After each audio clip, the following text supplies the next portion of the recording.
Hi, I'm Lori. And I'm Kevin, and this is No Longer Ashamed. We are survivors of childhood sexual abuse. And we're here to share with you that if you're a survivor, you don't have to be alone. Our logo is a salamander, and the reason is a fire salamander can survive a fire, and you have survived a fire.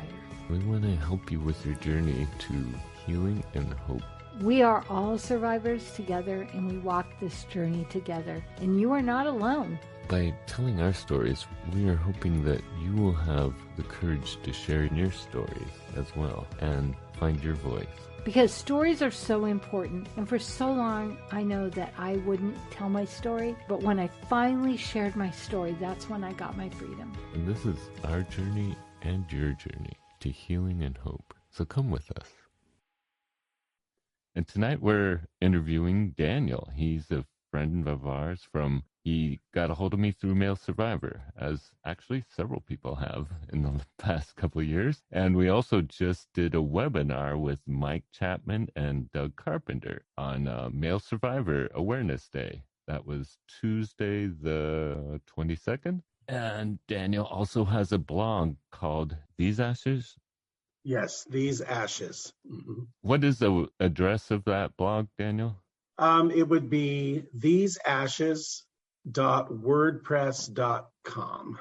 So how long have you been doing your blog now? I want to say I started that around 2017. Yeah, so it's been just a few years. I started writing my stories out in 2017. The blog kind of developed shortly after that. So it's been a few years. I can't remember when the first post actually went live there, because I started writing my stories and sending them to my friends by email, and then I gradually got to putting them on a blog. So, yeah, you've got a lot of people that are subscribers, I noticed, so it's been around for a while.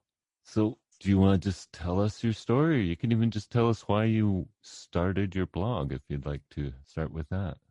Well, yeah, I could start there. In 2012, so I'm 48 now. I just turned 48 in August this year. In 2012, I went through major depression. It's like my whole mental health just kind of collapsed on top of me out of the blue. I can kind of see myself gradually descending into a major emotional crisis over a period of months, but that's hindsight.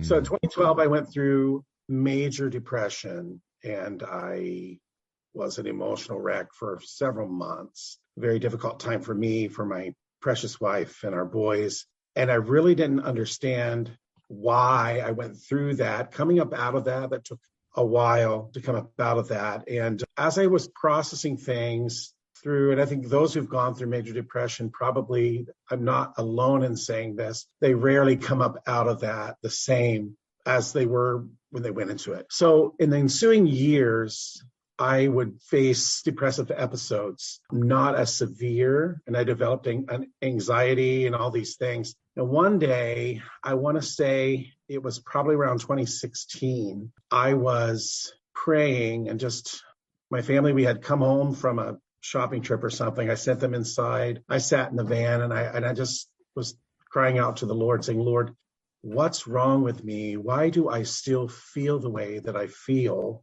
Why can't I feel normal? Why am I still dealing with this depression? And it was like a light just went on in my brain, and I just felt the answer come just like this: you were abused.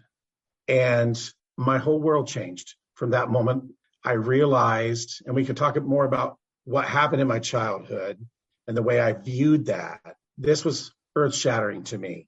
And that's why I say it was I don't know if people believe in revelation today, but I sure do, because I would never have arrived at that conclusion on my own. That opened up a whole new world, understanding my past, the things that have motivated me through the years, and my own internal self-view that was at the crux of my depression. And so out of that, starting to finally deal with abuse as abuse, I'm a writer. And so I just started writing out my feelings, my thoughts, my story as I was able to process it. And that's kind of how the blog came to be. It was born out of this crucible of depression and finally realizing abuse. It was abuse. Yeah. So did you also seek therapy or other ways of handling what your issues were? Well, I didn't seek professional therapy as such. I did have counseling through people in my church that kind of helped me through that. I didn't actually feel like well, I don't know. Professional therapy might have helped me a little more. I'm not saying nobody should get it. I personally didn't take that route. There might have been a time where I might have had to. Thankfully, I was able to. I had tremendous support. And for that, I'm grateful. From what I'm understanding, just meeting other survivors or whatever, not a lot of men have a lot of support out there in their communities, whether it's faith community, their actual community where they live. I had tremendous support in my faith community that really helped me over the tide there. So right now, I'm actually pursuing my own certificate in mental health counseling and things like that. So I see the value in that from what I went through. I think in some ways, I don't think it necessarily needs to be professional counseling or therapy, as long as you have someone you're able to speak your truth with and also reflect on it in a way that, I know for me, professional counseling helped a lot, but so did group therapy, where I was just in a group of men that were also survivors, and we were able to share our experiences. And having that experience of knowing you weren't alone, that these issues we're experiencing weren't just what I was going through, but they were going through similar things. And knowing that that's part of the process really helped me to guide myself to a point where, okay, now I get kind of why I'm having these issues. What do I do about it? Yeah. Being heard, finding your voice. And using it, but then also being heard has been tremendously cathartic and healing for me. And I thank God very, very often. I'll just be going through my day and it'll hit me. And I just send up thanks and say, Lord, you had the right people in the right place in my life when I would need them the most. And I thank God all the time for just that support network that I had that kind of lifted me up and over that. I can't imagine facing it alone. Daniel, one of the things too, you said you're a writer. I think for me, we were forced to journal when we were kids, but keeping a journal, which I have no journals left, I got rid of all of them because, the deep, dark secrets. However, I think the fact that I was able to write, even if it wasn't exactly what it was, I think that was a kind of a therapy in itself, because what doesn't come out of our mouth or out of writing bounces around in our head, and we can't file it. And something you said really hit me. You said you were abused, and it seemed like in a way you knew that something had happened, but you didn't have a name for it. Is that how it started for you? Well, I had a name for it, but it wasn't abuse. It was complicity. And from the time that I was a small boy, I grew up in a home that was broken. My mother and father divorced when I was 3. My mother raised us, a lot of children in the home. My mother had 10 children.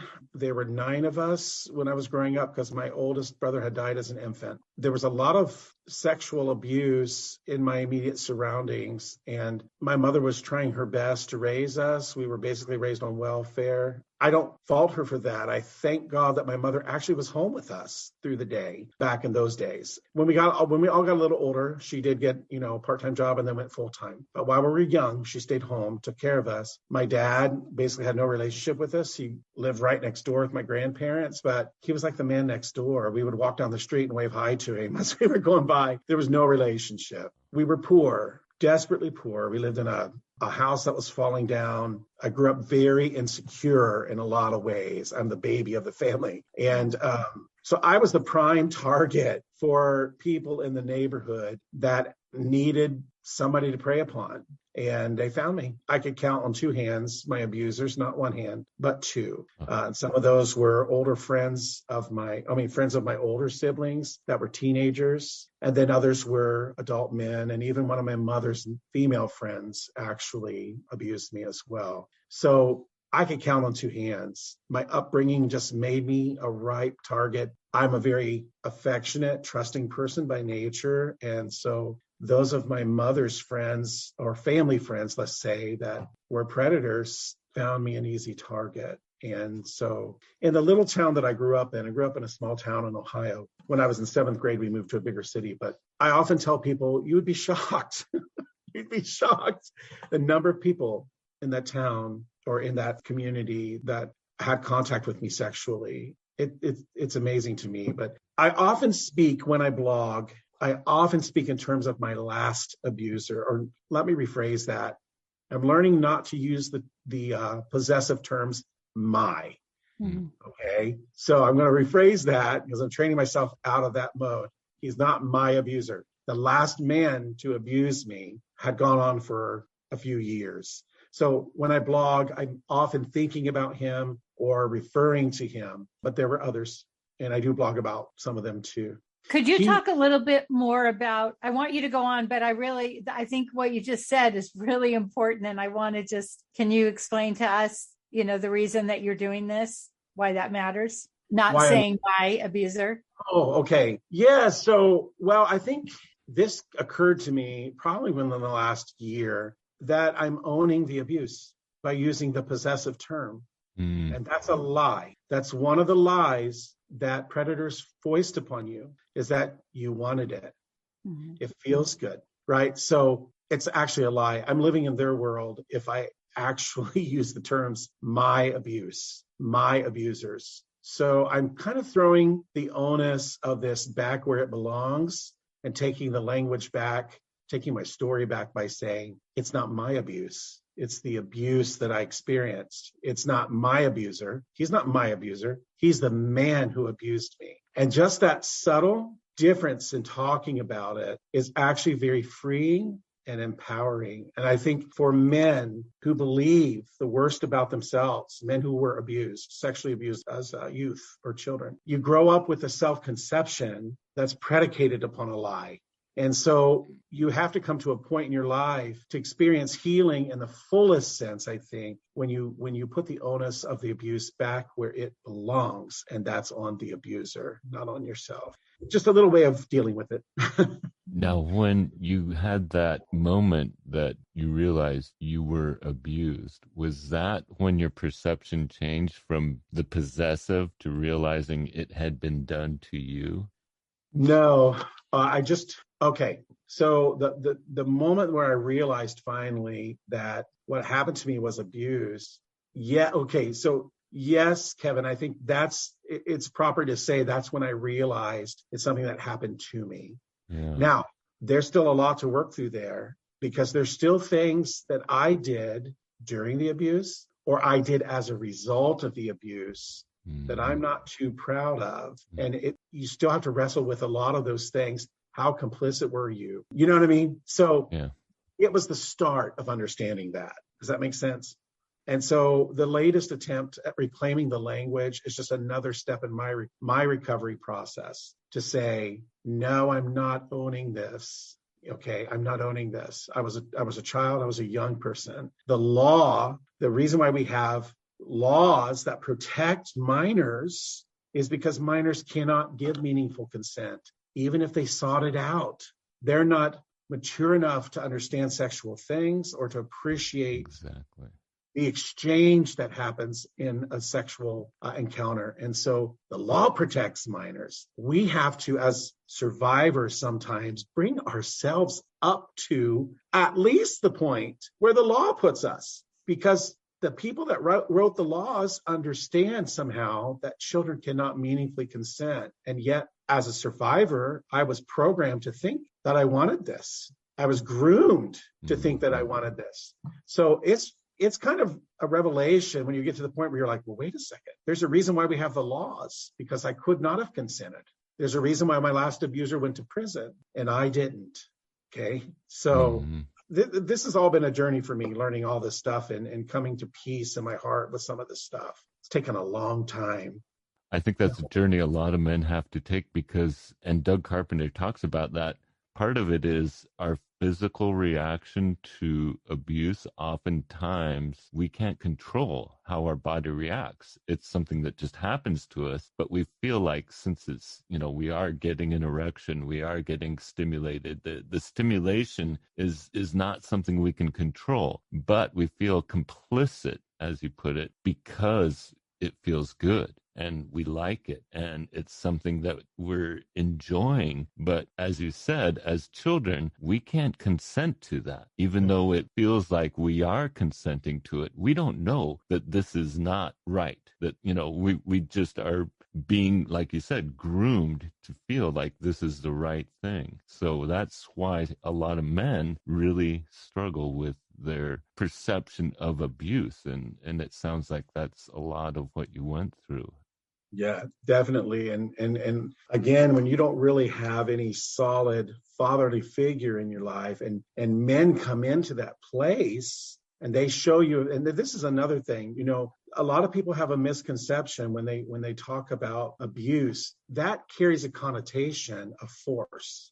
Mm-hmm. That is the farthest thing from the truth in a lot of cases. I was groomed by very kind people. None of the people that took advantage of me sexually, not even my mother's female friend, none of them were unkind to me. Absolutely none of them forced me. Okay. So I struggled as a survivor to think, am I really a survivor of abuse? I mean, I think, when the revelation hit me, I'm like, okay, but what about all of this other stuff? What about they were never kind? Can I call it rape? I mean, what is this? And so again, that's where you have to go back to even the people of the world that frame the laws. They're like, you know what? It doesn't really matter. As a child, you can't meaningfully consent to this. But it is something that I struggled with, sometimes still do. I mean, sometimes the thought still comes, well, how abused were you? I mean, all my abusers were kind to me. They didn't force me. But in a way they did. They introduced me to something that at my age, I should never have been introduced to, not by them. And so in that way, they forced themselves into a part of me that was not there. They did not belong there. So I think I wrote on one of my blogs, when I'm talking about this idea of violence or, coercion or whatever, I always felt kind of an outsider because I'm like, my abusers were all kind, but all sexual abuse is violence, even when it's not physically violent, because they're entering a part of you, part of your world, okay, and your development where they don't belong. It's forcible entry into that part of your life.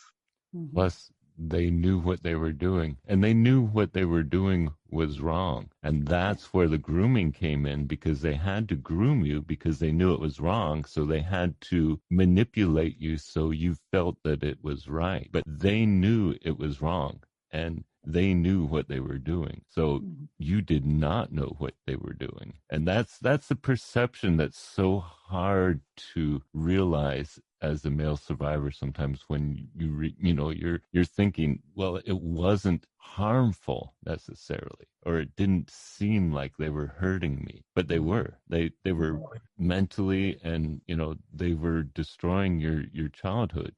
And the signs of that they don't show themselves really until you're in your 30s, 40s, 50s. So I'm in my late 30s, when my world just crashes in on me all of a sudden, out of the blue. Like I said, looking back, I can see the steps, but I remember the day I was at work and something just gave way inside me. I didn't know what was happening to me. I thought I was dying or I was leaving my body. I just went emotionally unhinged. And that was the start of my depressive episode, and it lasted for months. You can't live a lifetime of having a false self-conception and it not at some point catch up with you. That's what abuse does. Like it cements behaviors, ideas about yourself that you run from. You don't realize maybe that you're running from it. I felt like I always ran from my past. I thought as a result of the abuse when I was a teenager, am I gay? Am I like my brother? My brother was gay. So am I like my brother? Come to find out, my brother had been sexually abused by the same man, the last man to abuse me, had also sexually abused my older brother and my oldest brother at the time. And his response to that was catastrophic in his life. And so what he ended up doing is just embracing a homosexual identity, the gay identity. That's how he lived, and the family accepted him. We weren't particularly a religious family in that regard, but he couldn't deal with what had happened to him. And even though he lived a life, he had several male relationships that were same-sex relationships that were a little more lengthy than others. He often would drink. And when he would drink, he would get very wicked and mean. And oftentimes at that time, I became a Christian when I was 14, came to faith in Christ at 14. He took that out on me and his anger. Okay. And so I understand now what was motivating him. He couldn't deal with what had happened to him. And so, he ended up tragically, acquiring HIV and dying of AIDS in 1994. But I look back on it now. He had also abused me. He had abused me twice. He was an adult at the time, and I was a tween. So it was abuse. But I look back now on it, and I'm like, he could not evidently deal with what happened to him. He sought refuge in drink and drugs and, things like that. And in the end, caught a horrible disease. Mm. And I often wonder, what would my life be like now if the trajectory of my life hadn't changed so radically when I was a young teenager? So the abuse I went through started when I was young. The first time I remember anything happening was we were up the street at a neighbor's house, an older teenage neighbor. I remember he had a mustache, okay? And I can't remember if he was out of school or if he was in his young 20s. He was friends with some of my older siblings. And he was sitting on his porch. We were up there talking to him. He sits me on his lap, or I get up to climb on his lap, whatever. I was probably 5 or 6. And he sits me right on top of his erection. I remember that crystal clear. I remember how that felt. And wouldn't you know that the last man that abused me, when we first met him, he did the exact same thing. Of course, I was older, but he set me right on top of his erection, right on top of his lap, right there in front of my mother. My mother didn't even think anything about. She didn't know anything. She was trusting herself. So that was the first time I remember something happening. The actual sexual abuse kind of came in later as I was started to grow up just a little bit. It ended when I was 14 after I came to Christ. And I finally had the courage and the strength to tell the last man, no, I'm not going to do this with you anymore. Mm. So. Do you feel like, were you able to tell people then, or was it not until you had your kind of mental depression thing that you finally were able to tell people what happened? Yeah, no, I wouldn't talk to people about it back then. Like some of my friends knew. I'll share this with you, Lori. I was in my 9th grade year when I became a Christian, when I came to faith, and I told him no. I still met with him regularly. He would come pick me up. We would go cruising out through the countryside, wherever. He'd buy me things. He was waiting for me to somehow give up my resolution, my whatever. I'm a young teen. I don't understand. Like, I should run away from this man. To me, he was my friend. He was never unkind to me. And I was a Christian now. I felt like it was my duty to somehow win him to faith. Like, I'm trying to be a missionary at 14 to a predator. You need to understand this man, and I can tell you his name. His name is Dennis Anderson from Covington, Ohio. Let me tell you what happened. I had some very good friends. One of my good friends, she was going to church with me at the time. She had been sexually abused by her own father. So she knew about sexual abuse. She was in the foster care system. I shared with her things that I did with this man. Okay. I never said, hey, I was sexually abused. To me, I was thinking I'm gay, and I was doing these things with this man that made me gay, and God saved me from being gay. That was my mentality at 14. I didn't want to remember anything that happened to me because I didn't want to be that way. And so I'm sharing my stuff with her, and I think she shared it with her foster mom. And they're like, no way, this man needs to get out of the public. So they called the police. I'm in 10th grade at this point. I'm in my classes one afternoon. I get called down to the school office. I walk in the office, and they shoo me back into a room in the back. I go into this room. There are detectives, children's services workers in there, and they sit me in a chair, and they have a tape recorder in front of me, and they start asking me questions. I felt like my world had just come to an end. I wanted to literally melt into the carpet of that room. I felt like everything I was saying, every question I answered, I was honest with them. They asked me questions I did not want to answer, but I was enough of a Christian to know Christians are honest people. So 15, I'm telling them, did he ever take pictures of you? Yes, he did. How many? Can you tell us how many? No, I didn't know how many. Lots. I don't know. Did he show you pictures? Yes. How many pictures did he show you? All the stuff. On my testimony alone there, they secured a warrant, went into his home, handcuffed him to the couch, and ransacked his house and found a treasure trove. Mm-hmm. And he was estimated to have abused upwards of probably 200 boys within this small community and the adjacent community, boys and young men over the years. So he was a serial predator. Wow. I went home. I was shook so bad that day. I went home. When I got home, one of the detectives was talking to my mother. You will never understand how I felt walking into that living room, coming home from school. I'm shook from what happened in the afternoon there. I come home to try to get away from my thoughts. And right when I walk in the door, there's my mother talking to the detective, and he's telling her everything. That's what he should have done, right? He was doing the right thing. He was telling my mother what had happened to me. I am so mortified because, again, I think this man's my friend. We did these things together, right? I just betrayed him. Even when I was talking to them at the school, I was like, yes, but I was trying to interject and try to soften it on him, right? My mother, when that detective left, blew her stack. She just blew up. Now, my mother loved me, no doubt about it. She loved my brother. My brother was gay. She accepted him. She loved him, okay? She loved me, but her response to me was the absolute worst response anybody could have given to a child, because there was no understanding. And actually, she was reacting because she was afraid that Children's Services would now come and take me away from her because she hadn't protected me. But I saw it as cementing all of my internal shame. It just concreted in my heart at that moment that I had failed my mother, and I had failed the family, and I had failed myself. Okay, that's how I saw it. They offered me counseling. I weaseled my way out of counseling, and my mother was of the generation where if these things happen, you kind of sweep them under the rug and move on. You don't talk about it anymore. She was more than happy for me to get out of going to counseling. I think I had 2 sessions with a therapist. And on the second, Kevin, get this, on the second session, I went with a list. I wrote down all these things, Lori, because I'm a writer, even back then. So I wrote down all these reasons why I didn't need counseling. I went to church. I had people at church that I didn't know what I was talking. The church I was going to at the time, they were nice people. No. So I had you know what the therapist did? He signed me off. And he said, well, you seem to be okay. If you feel like you need more to come back, whatever. That was it. I never processed what happened. So in my mind, Lori, I'm still thinking, I'm a part of this. Yeah.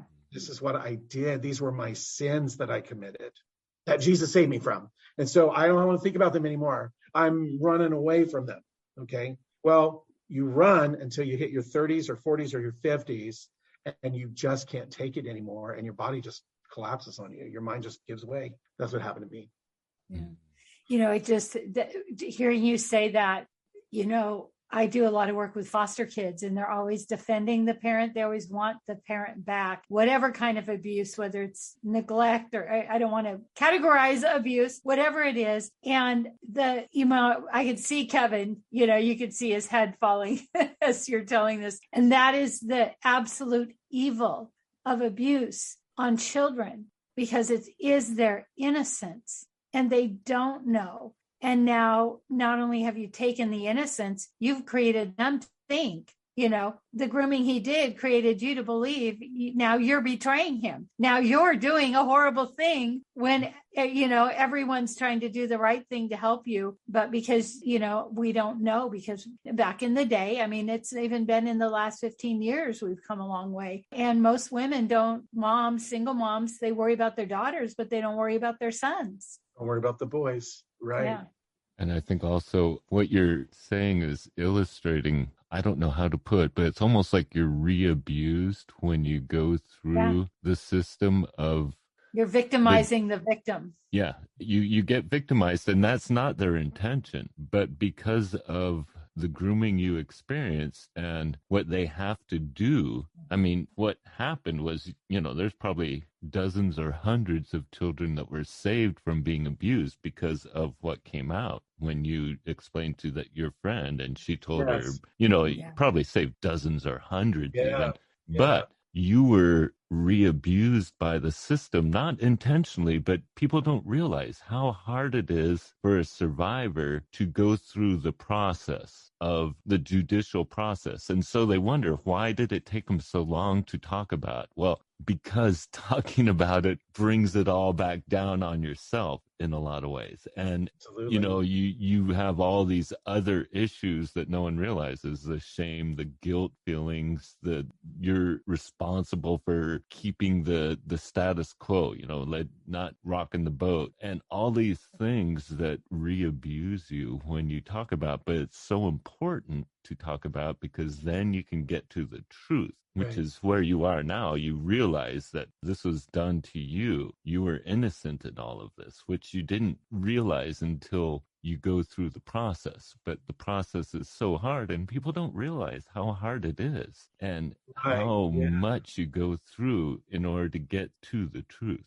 Yeah, and the truth is mightily uncomfortable, even when it's in your favor sometimes, because you have this whole edifice of your childhood that was built upon false identity, an identity that was foisted on you through the abuse and by your abusers. And you see the world through that lens. And I mean, one thing that I like to tell people is it's like being, in some ways, I was frozen as in that tween mentality when the abuse stopped. I was still kind of frozen as a child. A lot of my reaction to things as I grew older, the fight or flight mechanism, my preferred mechanism was to fly. If I didn't feel like I was good enough, or I felt somebody was criticizing me, it was to give up what I was doing and just fly.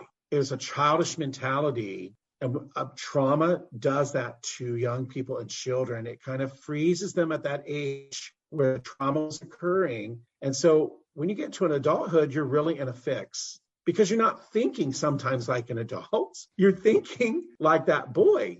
Yeah. And let me tell you this, it's very hard to parent yourself. You're playing parent now to your inner boy. You were never meant to parent yourself. That's what your parents are supposed to do, right? And so it's hard sometimes as a survivor, because you're dealing with, oh, well, what I thought about myself wasn't true. It doesn't make a difference whether it's in your favor. It's so earth-shattering. Let me share one thing with you. I remember the day, and this hasn't been it's been within the last year, just several months ago. I was processing some of this stuff, and it hit me really hard. Oh, he didn't love me. In my mind, I knew that, but that had never reached my heart until that moment just a few months ago. And I felt an overwhelming grief just seize me. And it stuck with me for probably 2 days or so. And I was like, really strong for one day, and then it gradually abated, but it was strong. I wasn't special. He tried to make me feel like I was something special. But in the end, all I was a warm body. He was doing this with other boys. He did this to how many other men? And I knew it. He had showed me pictures, but it never sank in. I am not special. I'm not who he said I was.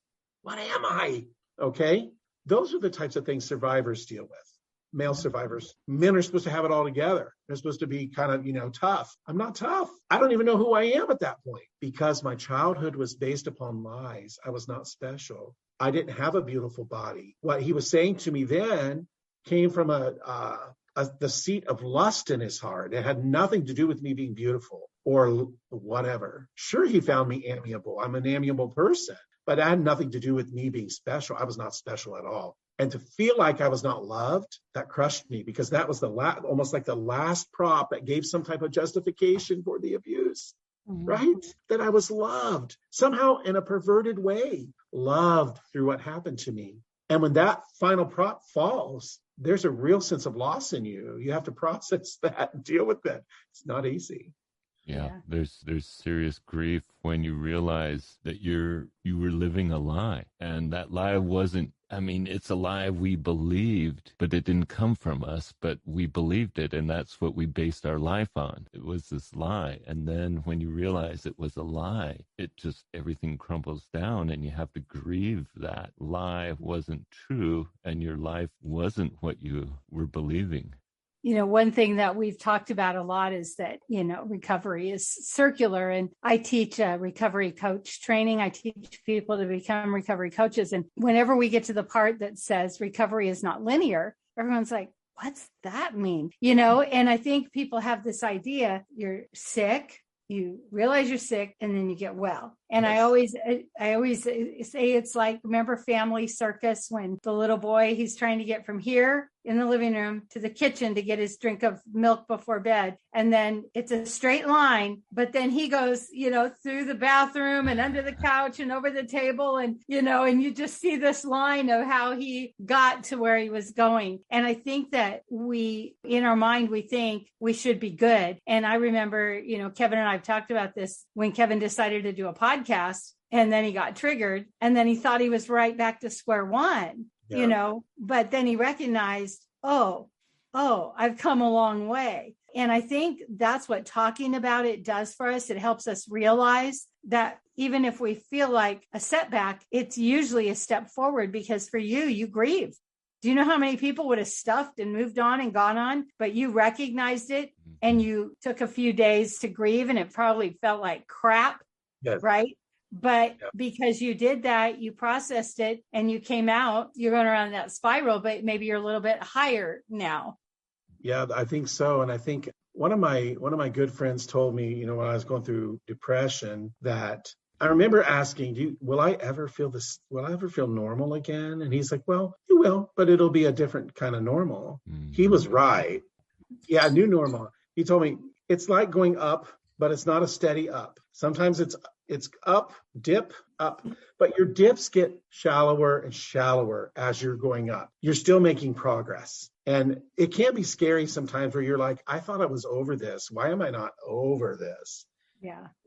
You're not over it, because you still have memory and you have processes to go through, and it's okay. And so I learned to tell myself, how you're feeling right now, today, is absolutely okay. And remember, you've been here before. Give yourself some time, process it as you're able. You'll feel better. That's what I've been telling myself. Mm-hmm. Yeah, I mean, even this recent revelation of realizing that he didn't love you, that is such a huge way to change your viewpoint on everything. And it's just such a huge step. So you've gone through that step, but at the time you take that step, it feels like everything crashes down again. You feel all the weight of the lie and everything again, but then you get through it and you realize, I don't believe that lie anymore. And that's another huge step you've taken. Yeah, and it kind of forces you to take stock of what's true, because if that's not true, if my childhood was predicated on a lie, where am I? Well, forces you to take stock. You know what?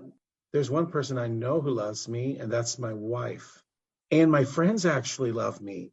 And how many times do I kind of try to push myself away from them because I don't feel worthy for them to love me? Now, when the pillars that prop up abuse in your mind are kind of knocked out from under you, you have to latch on to something that's more eternally true. And that's the love of the people in your life right now, that I am worthy to have male friends that are good for me. I'm one of them. if they accept me, I need to accept me. That's been one of the hardest things for me, is to accept myself, right? I don't often feel one of the fellas. And it's not because they don't love me. It's because I have lived inside my own world for so long. And coming up out of those misunderstandings about myself forces me to take stock of what's around me and say, well, wait a second, they want to actually spend time with me? That's a wonderful thing, right? Why am I not allowing myself to enjoy that? And so you learn that there are healthy things to build your self-perception on, right around you. Yeah. I like what you said about, I can't remember exactly how you said it, but you tell yourself something and then you say, oh, that's not true. And I think that, as survivors, we've been told so many things that the tape plays in the back of our head. And then one day it comes out of our mouth and we're like, where did that come from? And then we're like, that is so not true, but that's what we've been telling ourselves. And I love that you brought that up, because that's the daily work I have to do. I don't know what I don't know, what I don't know. Right. And then they surface and you're like, what's that? So thanks for bringing that up. And that's doing the hard work. I tell other survivors, they want sometimes to forget what happened to them. And sometimes we feel like it would just be easier if we didn't relive or have triggers or flashbacks. But actually, memory serves a very, very important purpose in our lives.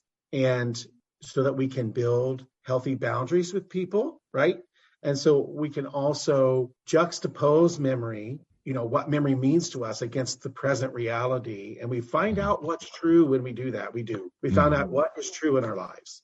Yeah, you can look back and see how far you've come as far as the gains you made in your healing, and say, so when things, it's kind of what I had to do when I started this podcast and I got triggered and went into a spin, I had to realize, okay, well, yes, I was triggered, but I'm able to handle things differently now because I understand them. I have, the experience of knowing where I've come, what I've come through, and knowing that I'm in a different place now, knowing that I am clear about who I am. And I think also one of the things I do when I'm feeling like you talked about your friends not accepting you or not giving you credit, and that's your feeling about them, not necessarily the way they feel about you. But what I do sometimes, I've gone through that a lot because I have issues with men, issues with being comfortable around men. I picture, okay, so if someone I knew, some man I knew was feeling that way about them, would I feel that way about them? I mean, how would I look at me if I was someone else? And would I say the things to them that I'm saying to myself? So you have to kind of look at it from, well, I'm the harshest critic of myself. I'm the one that's the worst judge on myself. And no one else is saying those things about me or telling me that, but I'm the one that's, making myself feel so bad.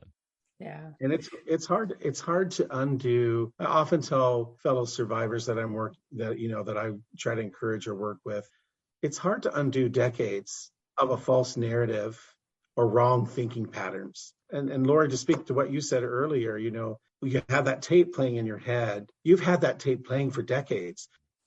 You wish you could take scissors and cut the tape, but it doesn't really work like that. I mean, it is a process of de-escalating those thoughts and starting a new narrative, or starting to believe the counter narrative that's been present in your life, but you've seen it more as you've seen the reality of your life, or that what's true in your present life, as the false narrative, when the false narrative is what you believed about yourself all along. So you you know what I mean? You don't undo decades of false thinking overnight. You don't do it in a year. I mean, it takes time.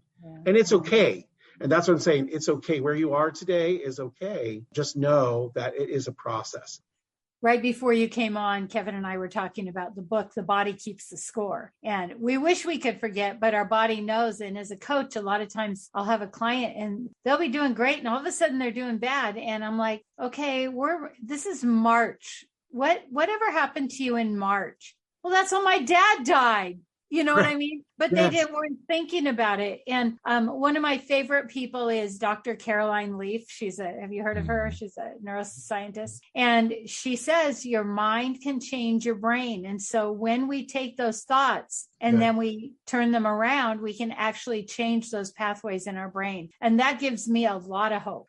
Yes, that's good. Absolutely. I think understanding the truth about what happened to me, and that gracious moment on that day when I was sitting in the van, kind of bemoaning this depression and, not being able to fully escape it. Why was it happening to me? And just having that sweet voice of God open my understanding. I don't think I would have understood it any other way. I always presented, when I told anyone about it, that I had done bad things when I was young, that I was gay or whatever when I was young.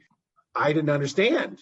And you know what I'm saying? So having that whole paradigm shift in my brain was life from the dead to me. It began my process. And I'm much farther ahead today than I was several years ago. Wow. We're talking with Daniel Eichelberger, and he has a blog, which you can find at theseashes.wordpress.com. Awesome. So any last thoughts before we move on? I mean, I feel like this has been so educational in so many ways, and I really appreciate how candid you are about walking your recovery, because it's hard. It's hard to talk about. And, I work a lot in recovery with people with drugs and alcohol. And, I have women that were in jail because they stole things, and now they have this wonderful life. And they're like, do I have to tell people, but telling our story, it helps us because it helps us remember, but it also helps other people, because until you've told your story, it's so easy to think you're just the most terrible person. And, you're the only one that's ever done this, and you're the only one that's ever. And so when we are brave enough, and you're really brave to not only share, but to write your story, people's lives will be changed. And that's the whole purpose of this podcast, is that if everyone who is a survivor could know that there's a group of us out here that are walk alongside, it could make a really big difference. Yes, and that's the burden of my blog, is to be a voice for men who cannot themselves tell their own story. I've tried to be very vulnerable in a tactful way on my blog, because I feel like in some way I'm reclaiming my story, not just for myself, but for others. And that's something that those who abused me would never have foreseen. And so I'm wresting the power back from them by finding my voice and giving others a voice through my story. Yeah, I love that. They didn't win. Yeah. I would like to ask you if you would have any advice for someone who's listening, who maybe hasn't been able to talk about it, or what would you tell that person, male or female? Well, I would tell them to realize, or allow yourself the privilege of realizing that you are not alone. No matter how tragic your story is to you, that you are not alone. And I would just encourage you to find a way, a safe person to just start opening up that story to in your own way. Because being known is so important on the road to healing. To feel accepted, you have to talk. It's not always easy, and some men will talk more than others, but at least find a safe person that you can confide in. And if you can't find somebody near you, there's Kevin, there's Lori, there's me, but open up and know that you're not alone, and you're going to be okay. Thank you. Yeah, I love that. Yeah, there's hope. Yes, there is. So that's it for today. We are going to have a prayer time if you want to stick with us. If not, we believe in you. We want to hear from you. We want to hear your stories. If you like this podcast, please rate and review, because that's how other people can find us. And we really want to spread this message. Father, I thank you for all your blessings. I praise you for the word you have given Daniel, that the moment you knew it was time to change his life, and you stepped in and helped him to realize that he was not to blame, that it wasn't his fault, that he needed to look at differently and change his life that way. And Lord, for the support you have given him, all the men and women in his life that have been there for him and have blessed him, Lord, I just pray that you would continue to bless them as well, and pray that you would be with Daniel as he continues to write his blog and reach out to other survivors, that you would bless him with wisdom and courage. And I just thank you for Daniel's courage. And I pray that you would continue to heal him and bring hope into his life. In your name I pray. And Father, we're so grateful for the opportunity to talk with people who have walked this journey. And Lord, I know each time we find somebody new, we are so blessed and we learn so much. And I just thank you for the work that you are doing. Thank you that we can trust you, that you are a good God, even when things seem chaotic. that was never your intention for us. And I just pray that somebody listening will feel that it would be worth it to tell their story, that they would find someone and speak those words. We know it's scary, Lord, but we know that when we finally say it, we finally start to say the words, it's life-changing. And I thank you for that. I thank you for people that are willing to hear their story, tell their story, and be available and hold space for us to heal. And thank you that you love us. In your son's holy name. Amen. Amen. Amen.